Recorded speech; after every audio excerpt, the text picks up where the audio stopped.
Hey, welcome back once again to our Gracie Jiu-Jitsu self-defense course. Today we're going to discuss what I call variability of response. And all that means is, in a self-defense situation, let's say you're a boxer, you've trained boxing, and I push you a little bit. What can you do to me? Jab, cross, hook, uppercut. Right?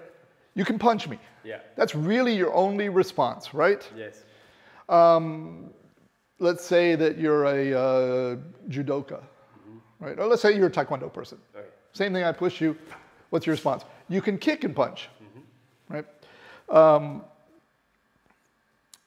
But if I'm your friend, maybe I'm a little drunk, I'm a little bit annoying, and I'm like, hey man, you da-da-da. Do you want to hit me? No. You're my friend, right? Yes. I'm out of control, you don't want to hit me. Do you have any other way to really deal with me? Not really. Not a trained way, right? Yeah. Right? You might figure something out, but nothing trained. Okay? The beauty of jiu-jitsu, why it's so powerful, is because I can respond many different ways, right? This is what we talked earlier about the timeline of problems, right? In jiu-jitsu, I'll get into this later when we talk a little bit more about it, but you have several ways to resolve the conflict.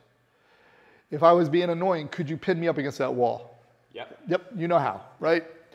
Could you do some sort of standing submission to me? Yes. Yeah. Could you take me to the ground? Yes. On the ground, could you control me? Yep. Okay, on the ground, could you submit me if it came to that? Yes. Right? On the ground, could you punch me? Yes. Standing, can you punch me? Yes. Okay.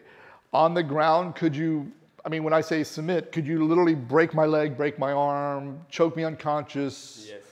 If you had a weapon, would you be able to deploy it without me probably getting too much control of it because of your training, knowing how to control bodies and keep your body control free? Yes. Yes. So you can resolve the situation from very minimal problem all the way up to literally lethal. You have a skill set that goes that far across. Yep. Okay? That is an amazing power. Again, if I'm just a boxer and you're my friend and you're drunk, I don't really have, you know, maybe I can punch you and hope you don't remember, but the chances are we won't be a friend. And here's the thing.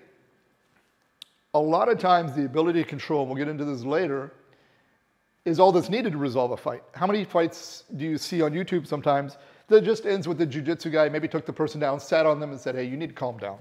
Very often. Very often, right? A lot of fights that I used to bounce when we control somebody, that would be the end of it. You know, they just say, hey, stop, please. You know, okay. So I don't have to do all these things, right? And certainly if you learn a martial art that's focused on, again, ripping your eyes out, ripping your throat out, kneeing you in the groin, you know, that is a very serious response.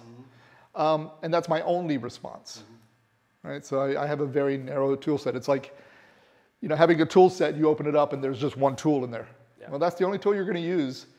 So that hammer is great unless you need to unscrew, you know, a screw. Then you're going to have a very hard time doing it. Jiu-Jitsu, you open it up, you've got a ton of tools. Okay, and so that is what I mean by we have a variety of responses, a variability of responses. And that is the way you should look at Jiu-Jitsu. That is why you should value Jiu-Jitsu. And that is why you should train Gracie Jiu-Jitsu. Definitely.